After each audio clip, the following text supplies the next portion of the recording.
ಏನು ಗೌರ್ಮೆಂಟಿಂದ ಅನುದಾನ ಏನು ಕೊಡೋದಿಲ್ಲ. ಏನಿದ್ರೂ ನಾವೇ ಇಲ್ಲಿ ಇಂಪ್ಲಿಮೆಂಟ್ ಮಾಡಬೇಕು, ಡೆವಲಪ್ಮೆಂಟ್ ಮಾಡಬೇಕು.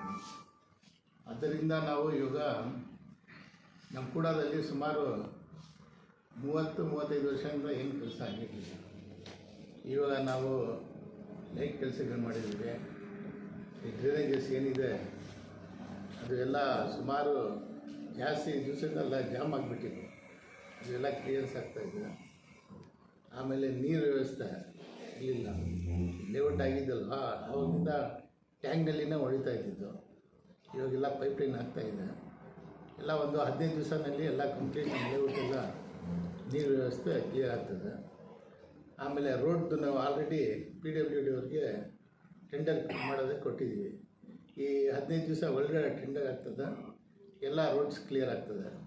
ಹಾಗಾಗಿ ನಮ್ಮ ಎಲ್ಲ ಲೇಔಟು ನನ್ನ ಅಂದಾಜಿಗೆ ಒಂದು 3 ತಿಂಗಳ ಒಳಗಡೆ ಕಂಪ್ಲೀಟ್ ಕೆಲಸಗಳು ಆಗ್ತದೆ. ಆಮೇಲೆ ಅದು ಬಿಟ್ಟು ಇವಾಗ ನಾವು ಹೊಸ ಒಂದು ಲೇಔಟ್ ಮಾಡಬೇಕು ಅಂತ ಹೇಳ್ಬಿಟ್ಟು ತಗೊಳ್ತಾ ಇದ್ದೀವಿ. ಈ ನಮ್ಮ ಲೇಔಟ್ ಪಕ್ಕದಲ್ಲಿನೇ ಸೇರಿ ಅಮಾನಿಕೆರೆಗೆ ಜಾಗ ಬರುತ್ತಲ್ವ, ಅದಕ್ಕೆ ಸುಮಾರು 100 ಏಕರ್ಸು ಅದು ಪ್ಲ್ಯಾನ್ ಮಾಡ್ತಾಯಿದ್ದೀವಿ. ಹೊಸ ಲೇಔಟ್ ಮಾಡಬೇಕಂದ್ರೆ ಅದು ಯಾವ ಥರ ಮಾಡ್ತೀವಿ ಅಂದರೆ ಜಾಯಿಂಟ್ ವೆಂಚರಲ್ಲಿ ಮಾಡ್ತೀವಿ. ಇವಾಗ ಸಪೋಸ್ ನಿಮ್ಮದು 1 ಎಕರೆ ಜಾಗ ಇದೆ.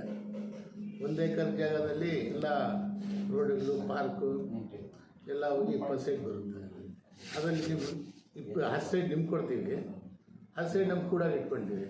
ಎಲ್ಲ ಕೆಲಸಗಳು ನಾವೇ ಮಾಡ್ತೀವಿ. ರೋಡು, ಪಾರ್ಕು, ಎಲೆಕ್ಟ್ರಿಸಿಟಿ, ಡ್ರೈನೇಜಸ್ಸು ಪೂರ್ತಿ ನಾವೇ ಮಾಡ್ತೀವಿ. ಅದು ಮಾಡಿಬಿಟ್ಟು ಅವ್ರಿಗೆ 10 ಸೈಡ್ ಕೊಡ್ತೀವಿ, ನಾವು 10 ಸೈಡ್ ಇಟ್ಕೊಳ್ತೀವಿ.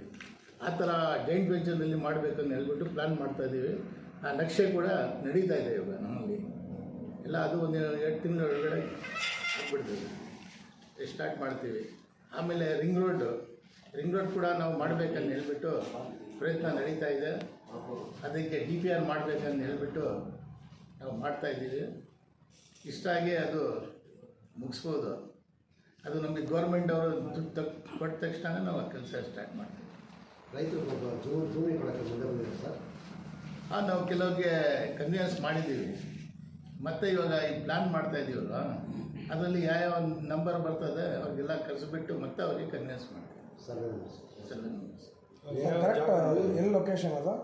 ಲೊಕೇಶನ್ ನಮಗೆ ಕೂಡಾಗಿ ಆಣ್ಕೊಂಡು ಪಕ್ಕದಲ್ಲಿ ಬರುತ್ತೆ. ಈ ಗುಪ್ತಾ ಸ್ಕೂಲ್ ಇದಲ್ವ, ಆ ಕಡೆಯಿಂದ ಈ ಕಣ್ಣೂರು ರೋಡ್ ಇದಲ್ವ, ಆವರೆಗೂ ಇದು ಜಾಯಿಂಟ್ ತೊಗೊಂಡೆ 100 ಎಕರೆ.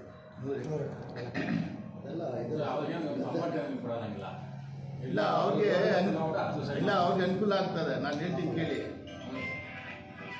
ಅವ್ರಿಗೆ ಏನಂದರೆ ಇವಾಗ ಅವ್ರು ಜಾಗ ಕೊಡೋಕೆ ಹೋದರೆ ಒಳಗಡೆ ಇದೆ. ಬೇರೆಯವ್ರು ಯಾರೋ ರಿಯಲ್ ಎಸ್ಟೇಟ್ ಬಂದರೆ 50 ಲಕ್ಷ 60 ಲಕ್ಷ ತೊಗೊಳ್ತಾರೆ. ಇವಾಗ ನಾವು ಲೇಔಟ್ ಮಾಡಿದವ್ರಿಗೆ 1 ಎಕರೆ ಬಂದು 2 ಕೋಟಿಗೆ ಹೋಗ್ತದೆ. ಹೆಂಗಂದ್ರೆ ಒಂದು ಸೈಟ್ ಬಂದು 25 ಲಕ್ಷ 30 ಲಕ್ಷ ಹೋಗ್ತದೆ. ಆ ಸೈಟ್ ನಾವು ಕೊಡ್ತೀವಲ್ಲ ಅವ್ರಿಗೆ 2 ಕೋಟಿ ದುಡ್ಡು ಆಗ್ತದೆ ಅವ್ರಿಗೆ. ಅವ್ರ ಲಾಭದಲ್ಲಿದೆ. ಅದು ಬಿಟ್ಟು ಬೇರೆ ಎಲ್ಲಿ ನೋಡಿದ್ದೀರಾ ಸರ್ ಆ ಥರ ಜಾಗ? ಇವಾಗ ಸದ್ಯಕ್ಕೆ ಇದು ನೋಡಿದ್ದೀವಿ, ಇದು ಮಾಡಬೇಕಂತ ಹೇಳಿಬಿಟ್ಟು.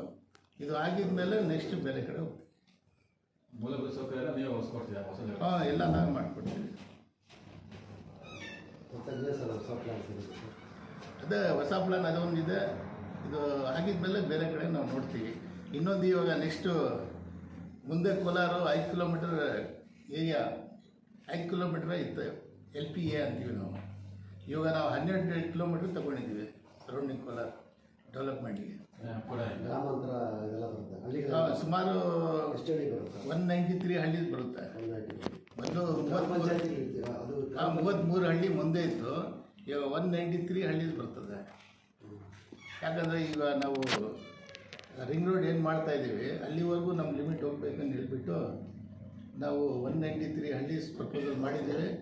ಆಲ್ರೆಡಿ DPR ನಡೀತಾ ಇದೆ. ಅದು ಎಷ್ಟು ವರ್ಷ ಏನಿಲ್ಲ, ಎಲ್ಲ ಒಂದು 2-3 ಮಂತ್ಸಲ್ಲಿ ಮುಗಿಸ್ತೀವಿ ನಾವು.